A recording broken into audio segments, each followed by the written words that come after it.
Hello, and welcome back to another episode of Critical Reactions with your host, Bryan. It's a new day of the week, which means we're entering a new theme. And this week, we're going to be checking out niche subgenres. This is going to be some music that is classified as far as genre goes into some of the more fringe stuff. We're not going to be looking at any of the core ideas or some of the more mainstream concepts like, pop or hard rock or new metal or whatever. We're really going to be pushing to the fringes and seeing what's on the periphery of music. So today we're going to be starting off with a band called Alcest. They've been explained to me as black gaze, which is black metal meets shoegaze, and I'm kind of interested in how that's going to work, because at least how I kind of feel both of these genres, they tend to be at ends with each other. There are some things I think that's going to line up, some of the noisier aspects, but I do think it's interesting how we're going to get some of the minimalism we find in black metal's atmosphere and how that's going to work with some of the lush, over-the-top effectsness that goes on in a shoegaze atmosphere.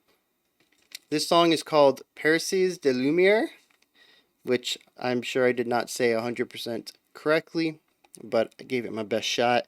Let's dive into this.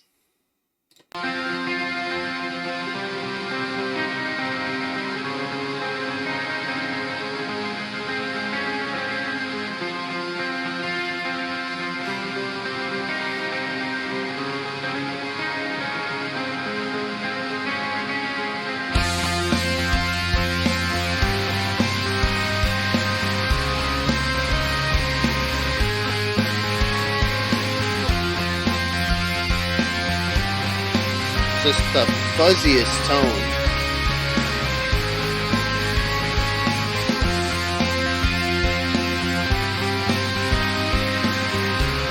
There's just this constant, almost buzzing element underneath this guitar line.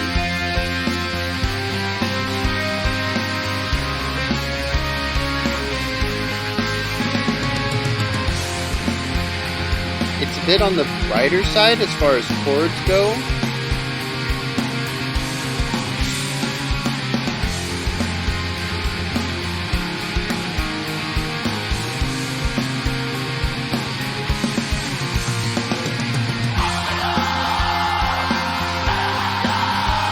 Well, they even got a bunch of effects on the vocals, but the vocals do seem to be a bit blackers.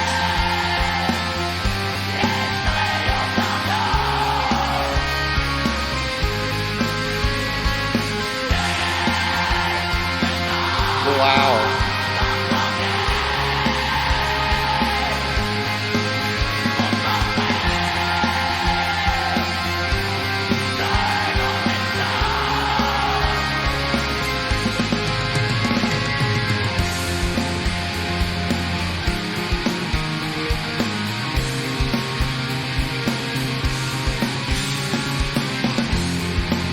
I like how the bass is coming through real strong here.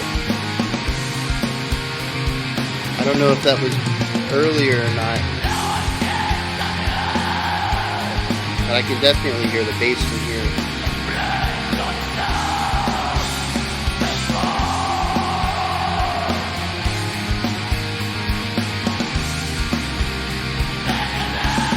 It's interesting how high up in the mix the vocals are too. They're very clear juxtaposition to the guitar.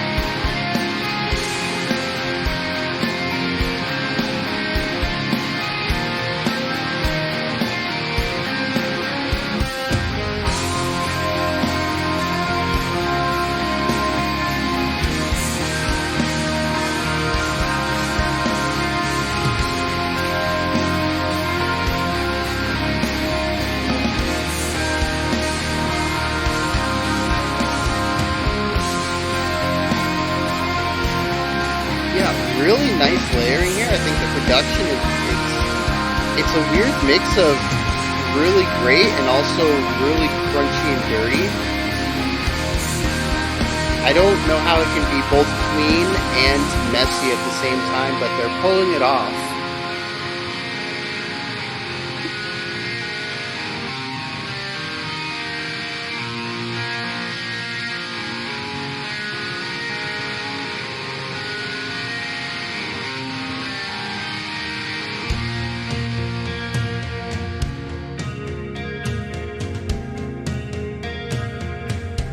interesting.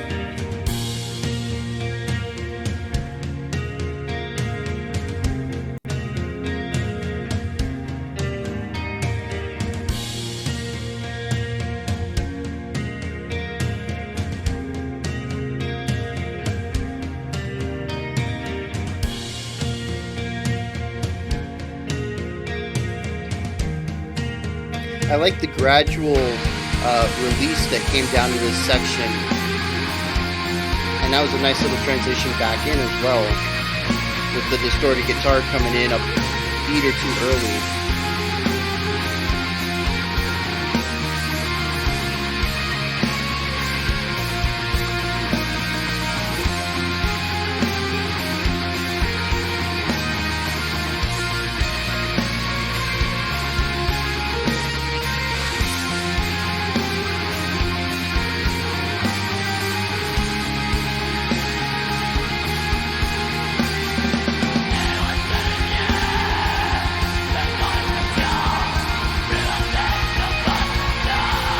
Yeah, and it's not as fast as a lot of black metal, but we have our double bass kicks, we have our eighth note strumming on the guitar, we have the blackened vocals, but it's just mixed entirely different.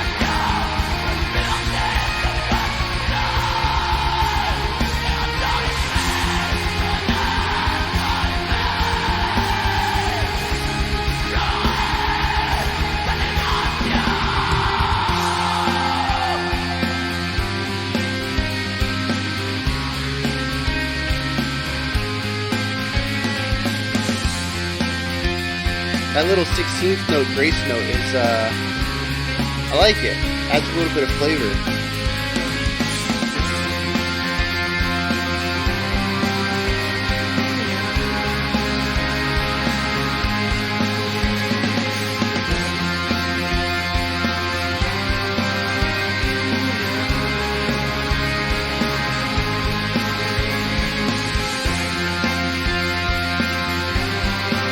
Oh, nice. We got some vocalization going on. It kind of widens out the atmosphere a bit.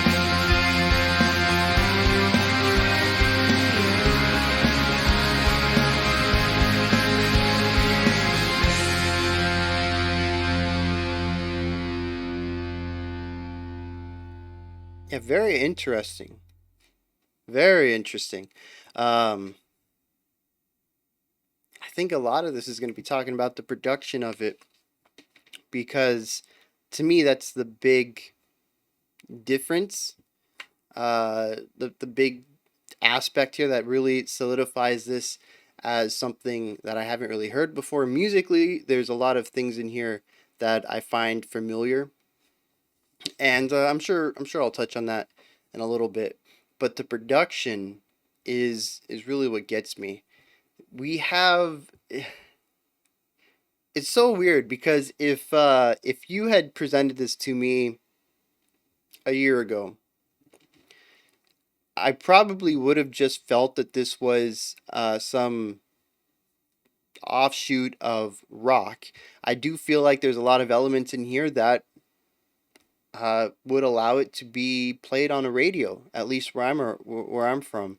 Uh, I could see this being on the radio. I could see people. Well, you know what? The vocals. Yeah, I think the vocals would not. The clean vocals for sure in the middle. That the clean vocal section is, to me, is very rock feeling. Uh, but yeah, we do have those blackened growls or blackened screams that are going on as well. But aside from that, when you listen to the music, at least to me, it sounds kind of like radio rock. There's definitely some elements in it that separate it, but the core music there, the chords selected and some of the melodic lines, um, yeah, I can see some similarities to just, regular old classic, not classic rock, radio rock. And without having known what shoegaze is or really been not invested, exposed to black metal, I would never have made these comparisons. But having been exposed to both of those, it's real interesting to see what pieces are pulled from each to create this subgenre. And it's still not exactly what I had in mind when I heard what black gaze was. Uh, I still think that this leans a little closer to shoegaze than black metal. It really is only that final section that I feel borrows heavily from black metal music, from the actual composition styles and tropes of black metal. A lot of it, at least to me, feels very shoegaze. And what I mean by that is we have a ton of effects. And I mentioned this right off the bat. The guitar comes in, and there is just this layer of constant buzzing. I can't even say that it's a fuzzy tone. I think I did at the beginning. But the more I listen to it, the more it just becomes this droning buzz underneath the guitar, especially when we have some of the faster notes. When we get some of those eighth note playing, especially near at the end there, on the guitars, we have these constant attacks. It's just this constant buzz, this bed of buzzing underneath the song, and it provides an interesting atmosphere for the music. And it's probably just because I'm not too used to this. First time I think I'm hearing anything like this tone. I'm used to hearing distortion or some buzz or some fuzz on distorted guitar playing. This is just on another level, though. There is so much, and what I think is most interesting about it is not just necessarily the buzz. The buzz is actually just an extreme version of distortion, which is, I believe, again, I'm a music guy, not an audio guy, but I'm learning, and I think I'm right here. But distortion is just a lot of it has to do with overdrive. This is it. The distortion you get from overdrive is mostly just pushing the guitar over the audio limit and causing it to clip, which gives it the crackling and buzziness. And if you do that too much, you're going to lose more personality, more characteristic of the note, some of the natural color of it. What it feels like is going on here is that we have a guitar tone that has been completely stripped of its guitar sound. And that's the buzz underneath. And then somehow they still retained some of the guitar characteristics to create the notes and tones that sit above it. It is the wildest thing. And to me, it feels like it. I mean, I'm going to be honest. Some audio stuff, especially when we get into tons of effects, especially stuff like shoegaze, begins to sound like magic to me. And it's just because I don't have a strong understanding of audio effects and pedals and how you can chain things together. But to me, it sounds like they're taking a guitar and splitting the tone somewhere, heavily modifying the one to become a buzz, leaving the other one slightly modified just to give it a little edge, and then bringing them back together in the end result. That's what it sounds like to me. I have no idea if that's what's really going on, but that would probably be how I would attempt to go about reproducing this. It is just, like I said, it's wild because I can hear the sound where all the guitarness is stripped out, but then there's also a tone that works in tandem with it that has guitar timbre characteristics to it, and they're working together. It's just, man, my brain had a hard time coming to terms with that when I was listening to it. It is just, to me, it's a bizarre tone, and the side product of it is that we have this constant buzzing floor. And to me, I don't know if anybody else heard it. The buzzing sounds lower than everything else in the mix. To me, it feels like a floor for all the other stuff to sit above. But it creates this interesting atmosphere where it almost feels like a portion of the song is filled with white noise.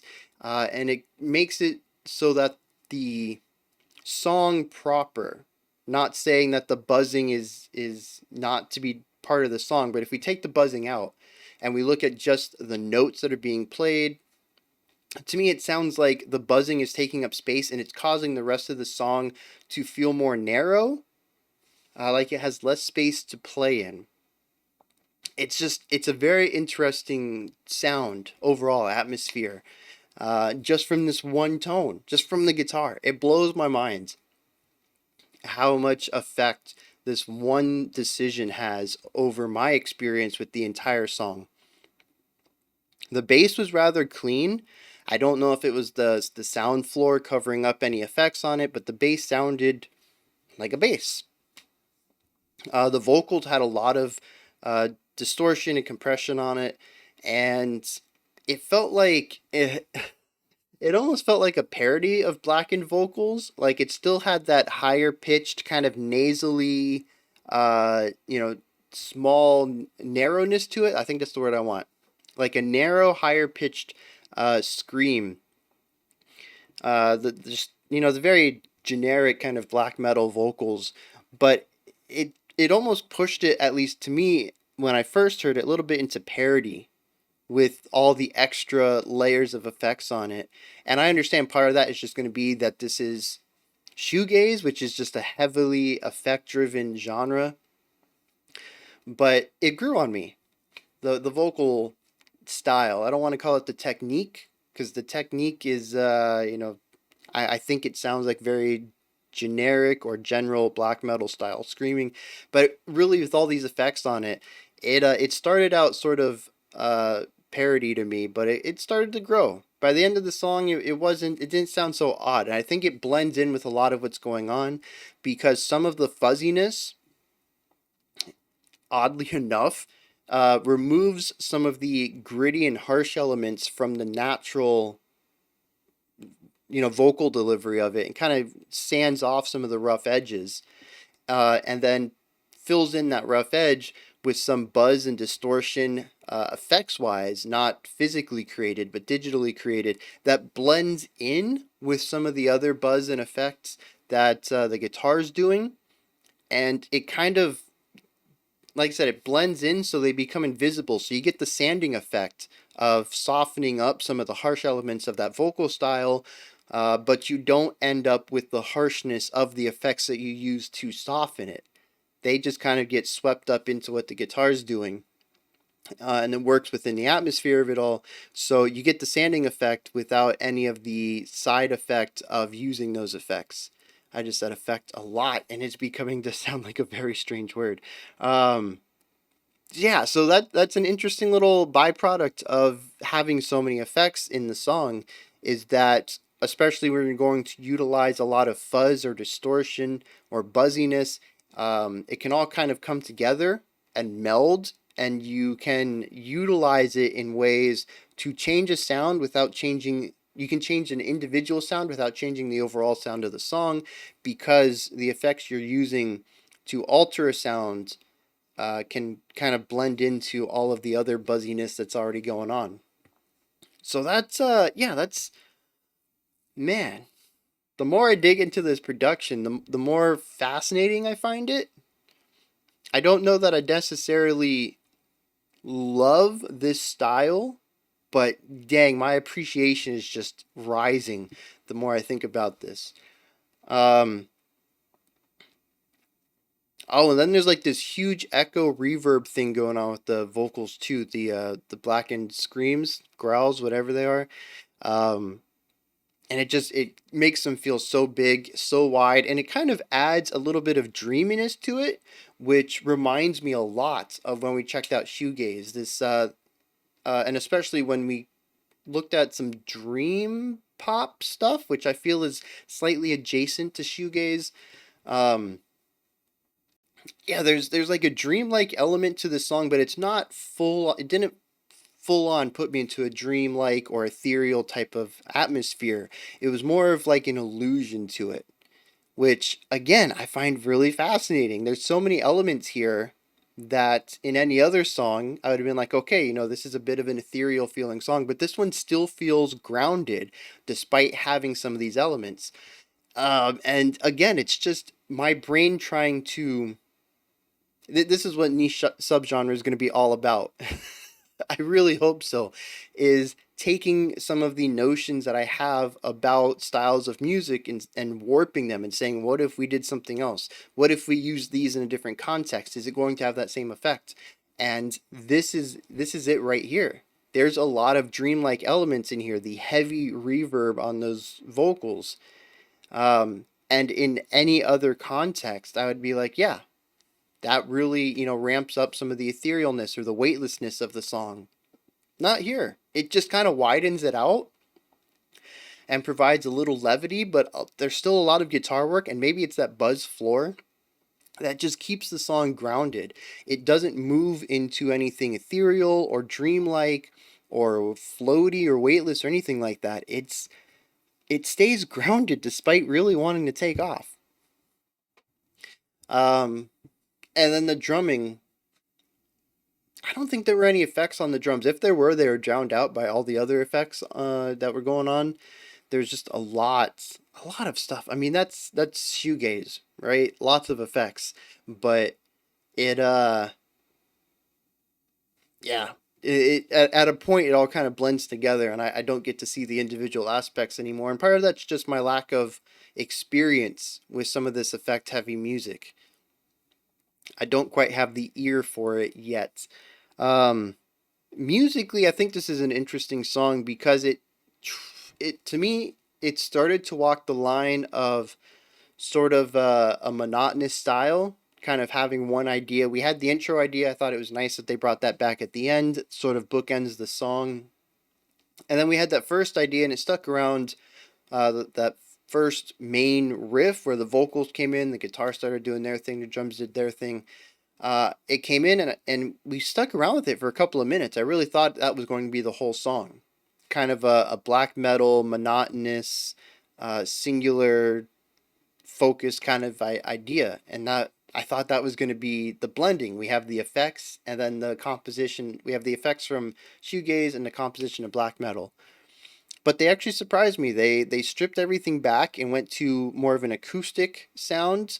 Although I think it might have just been a clean electric because we did still have effects on it. Although I guess it could be an electric acoustic.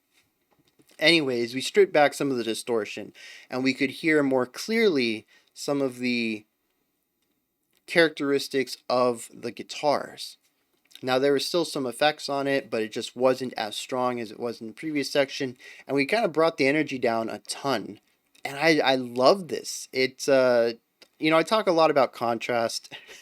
It's actually been brought up to me that I talk about it too much.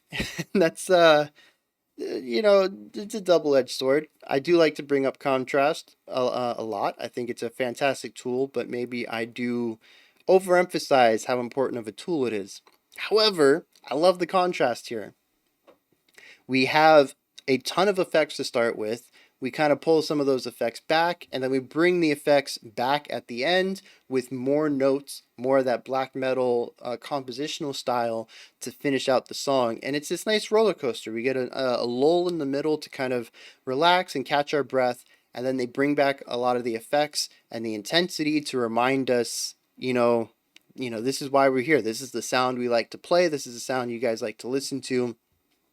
And I think it's just a really nice flow through the song.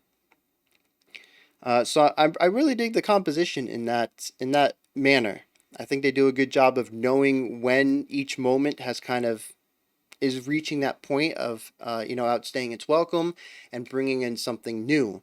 And that something new is something that's contrasty, and it allows all the elements to stand on their own and be amplified in what they're doing because of what's surrounding it.